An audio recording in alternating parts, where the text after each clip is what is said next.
Alright, today we're going to do a revival of the TT. I've already been saving this car for a while, and it had some maintenance that I've just been procrastinating about. But today, we're going to get to the big guns. We're going to be transforming this car. These are going to be coilovers that we're going to be throwing onto the car, as well as brand new wheels. The wheels for this car are not only going to be color matched, but they're going to have a silver lip, and it's going to transform the shape of it. By the end of it, this might be my new favorite daily, and that's going to be hard considering everything else we have around here. Now, with these coilovers, there's a lot of adjustments, so we can make sure it has the perfect ride height and comfort. I do have a camber plate adjustment on the top of these, as well as dampness, so we're really going to be able to dial in the suspension 110%. Throw this in the center of it.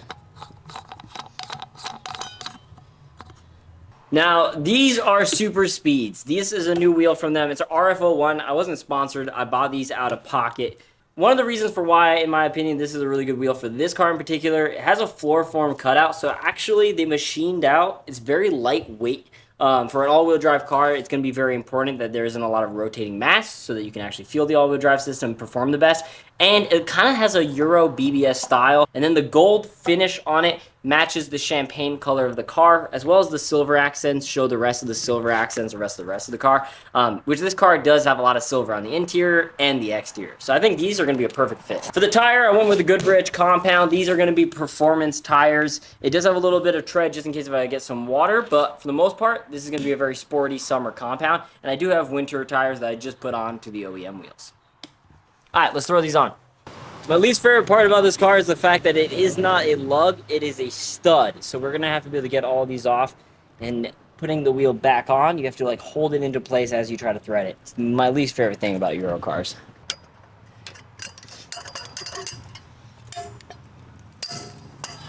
Every time rust pops out of it. I'll never understand why we'll... I'm sure there's a conversion kit to change these from those to be lugs, but I've never understood it.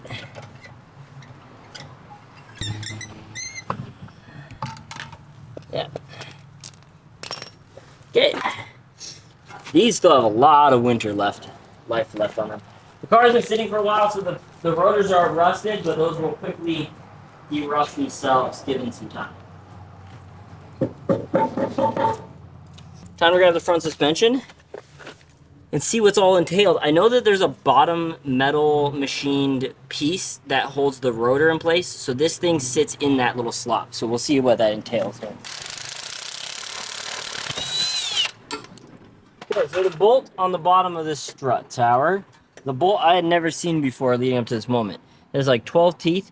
I had to go and get a set of M ones. This is an M14 that requires on the bottom of it, but this is what you're going to do. You're going to take that off. It's going to loosen up the bottom of the strut tower so that then you can take off the actual strut and everything else and lower it. I know we do have to loosen up the metal sway arm, which I think is what my adjustable one is going to change, which is crazy because... But it's an M14 triple square because you need the 90-degree angle on the each teeth. Yeah.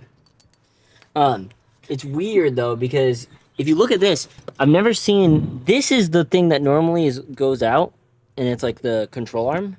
But this one's vertical, and it goes up to the strut, and it's solid. And so that adjustable one that I have is going to be the one that changes for that. Holy crap, this suspension is way more work than I've ever had to do to get any other suspension out. So, there's 3 bolts that sit at the bottom of this that you need to undo, as well as you need to undo your sway bar control arms. I'm not going to show how I did that because I cut the stock one because I have replacement ones. And then you got to undo this bolt, which I had to get a special M14 socket to even get to it in the first place.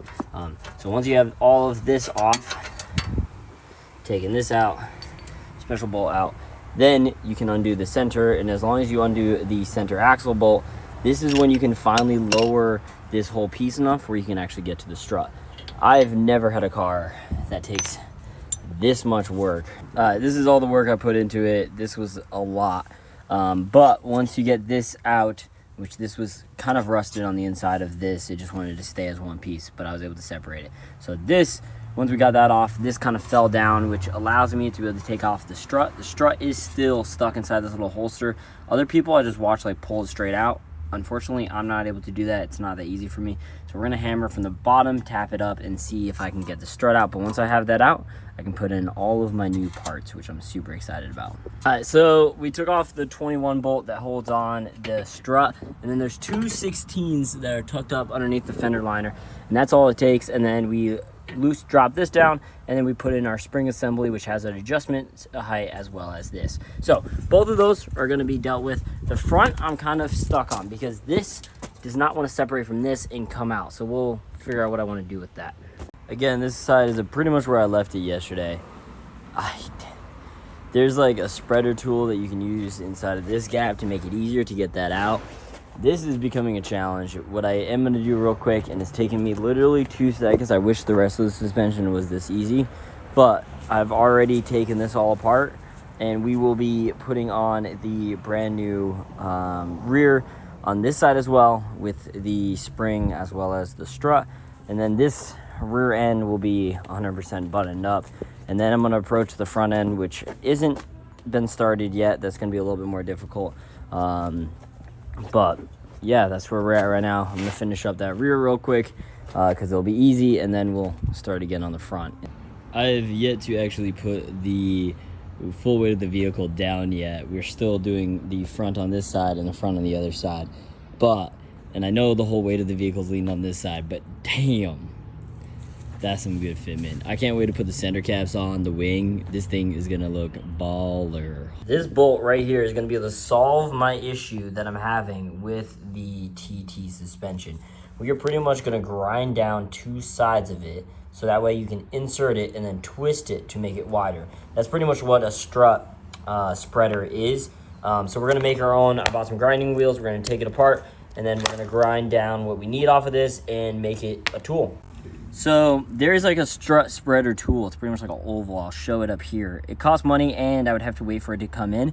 So I pretty much just made my own by grinding a bolt short on 2 sides and then twisting it in its location to spread that open. And now, if I can demonstrate with one hand, it was just turning. Oh,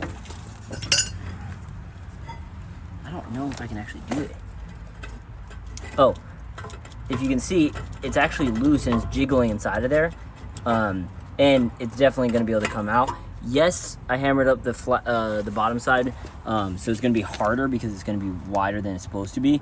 But this definitely worked as far as the trick. So now I'm gonna get this out. I'll do that off camera, and then we can put on the new suspension. I now understand why Audi charges $275 per hour to work on your car, because holy shit, that was fucking miserable. This is the knuckle without it in. That was literally a day later from when I started this. The rear is the best suspension I've ever seen. The front is the most miserable suspension I've ever worked on in my entire life. I'm gonna adjust my 2 new coilovers to make sure that they match side by side each other, measuring up the distances, and then we're gonna go install the new coilovers.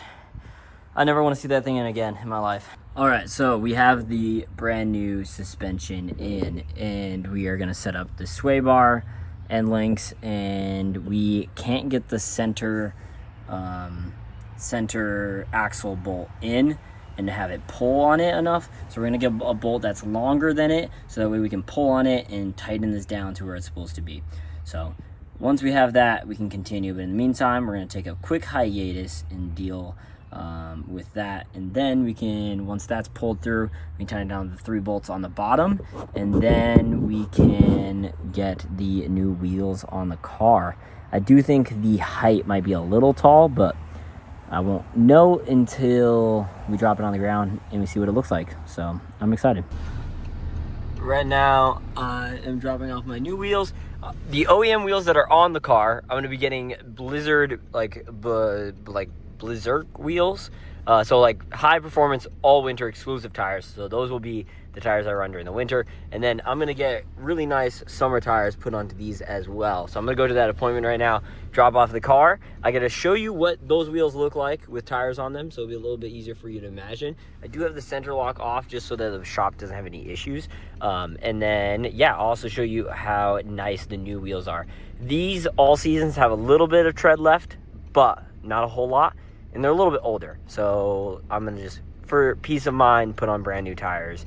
as well as I know I'm due for a service. So oil change is due in 22 miles. So we will get that done within that time frame. So, all right, I'll show you guys there. Let's see if we can get some. Nope. It's very peppy. I think it likes the cold weather because the engine just breathes so well. But I don't want to push it too crazily. So these are the new Winters. Oh my God, that's so much tread. That's a lot of tread. Let me see. I don't see any tires in here. So yeah, they didn't put any of the tires in my car. So all of them I gotta load. So let me go get the keys and let's go load up the tires. These are the nice set of tires that I have. And the ratio of sidewall with just the right amount of meat on them, these are like the most beautiful tire wheel ratio ever. I'm in love. And they have a lot of tread. So even in rain and things, they are. Those are gonna look absolutely ridiculous on this wheel. Holy cow.